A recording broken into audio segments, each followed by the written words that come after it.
everybody, this is Michelle Santiago and welcome to my YouTube channel.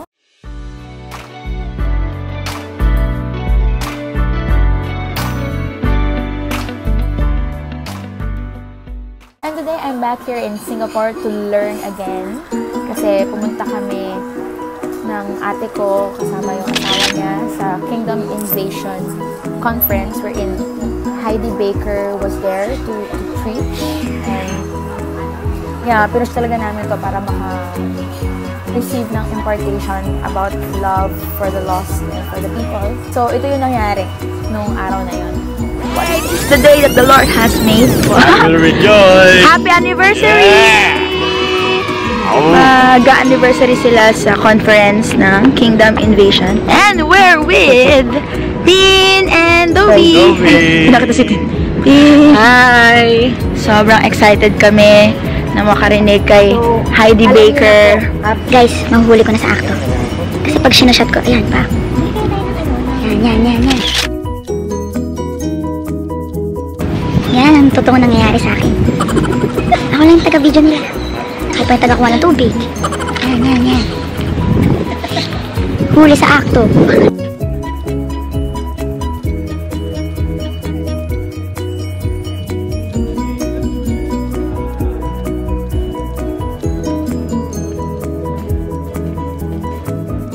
And then tell you a story. Ooh. Wow.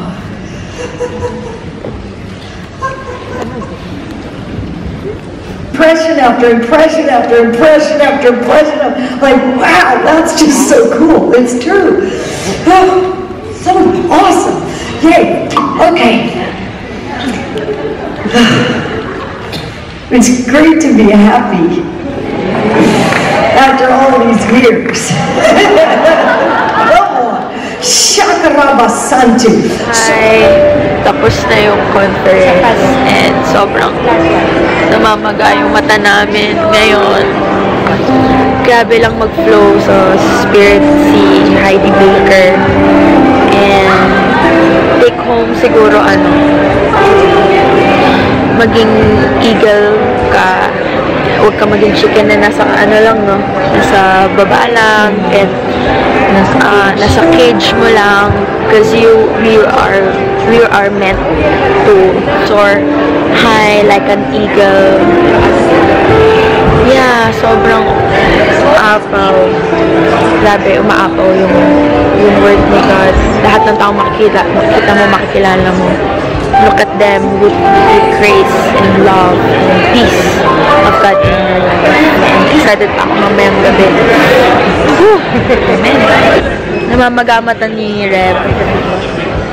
How was it? Powerful! Talagang ganun na. Ayan na. Okay, picture. Kasunod na, trilogy.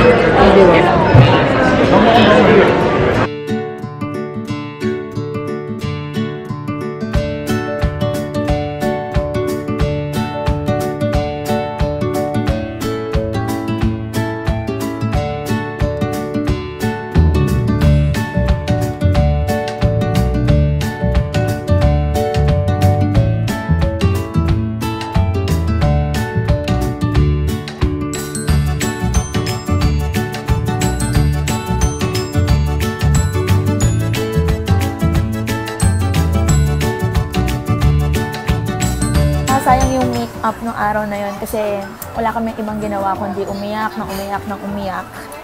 And nga pala nandito kami sa Superhero Cafe, kung saan di ako fan, Marvel fan ako, pero ito yung mga Justice League, diba?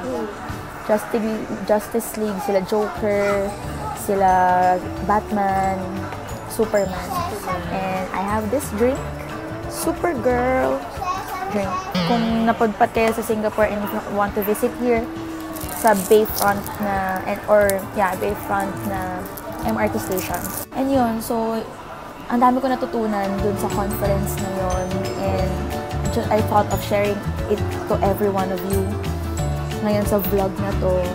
Sinulat ko actually kanina habang naghintay ako kay Tin. Sinulat ko dito is do everything with love. Love God, love people you encounter every day. go out. Ano yun, hindi mo maliligtas yung buong mundo kung hindi ka lalabas. Don't stay in your safe house. Yun yung sinabi ni Heidi Baker, huwag kang magstay sa safe house mo or dun sa cage mo. You need to see the world and there's a lot more to see. There's a lot more people to meet and there's a lot more places to visit. Katulad ng eagle, huwag ka lang magstay dun sa hawla mo, sa cage mo. You're meant to soar high. And katulad ng eagle, no, pinatay niya yung snake by what? Eating through, iniipit niya sa, sa claw niya. Tapos inaakyat niya sa atmosphere. And that's what I learned. Maraming attack sa atin bilang mga Christians. But we need to kill it with our prayer and let's bring them into the atmosphere of prayer and warfare. Doon mo dalhin yung demonyo kapag inaatake ka niya kasi nakaka-suffocate. Nasusuffocate daw yung demonyo sa panalangin natin and sa warfare natin. So, yeah, to sum everything up, it's about love for other people. Love na hindi mo ipagpapalit sa kasikatan. Yung love na hindi mo pagpapalit sa kahit kanino.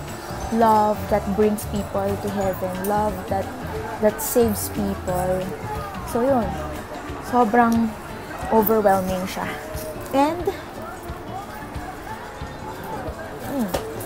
masarap yung drink. Ang sarap. So anyways, bago ko i-end tong vlog na to, basahin na din natin yung mga sagot sa IG story ko patungkol dun sa assumptions about me. Medyo nauso siya lately. Nakita ko dun sa mga IG stories. What are your assumptions about me? So I tried it. Nakigaya lang ako at check natin. Basahin natin yung mga assumptions. Medyo kinakabahan ako kasi feeling ko alam ko na yung mga sasabihin ninyo.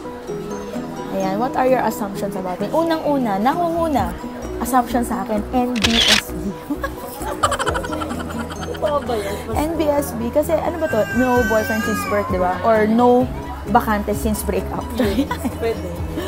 No boyfriend since birth. Siguro from Blessilda MV. Siguro hindi mo napanood yung vlog ko about yung feature ko ng si Papa Piolo dun sa cover photo. Nabanggit ko doon na nagka-boyfriend na ako. Dahil nga pasaway ako ng mga bata ako. So, hindi ako NBSB. Pero salamat sa assumption mo. Siguro dahil sa mukha ko, medyo pure. Joke lang. Next tayo. Joy Amada. High maintenance pero humble. Wow. Ano ba ibig sabihin ng high maintenance? Yung monthly meron kang inaayos sa sarili mo, ganun. Kunyari, high maintenance, laging abot sa katawan, di ba? Ako hindi ako high maintenance. Trivial sa aming magkakapatid. Yung dalawa. May dalawa akong ate na super high maintenance. As in yun, every month may kailangang i-retouch sa kanilang katawan and all. Siguro ang minemaintain ko lang sa katawan ko is yung and then dito sa upper lip and sa kilay. Si Crizel, akala ko po nung una maarte. Ay, una lang. Ano yung pangalawa? Ano yung pangalawang impression? Maarte in a way na ayaw ng hindi cowboy. Yung hindi mo madadala sa kahit saan, hindi mo papakain sa kahit saan. Actually, kaya kong kainin lahat. Even yung alambre, kaya kong kainin yan. Pati ikaw, actually. Krista Ambassadress. Great woman of God, yet so humble. Aww. Gusto ko yun. Salamat. Actually, parang compliment to.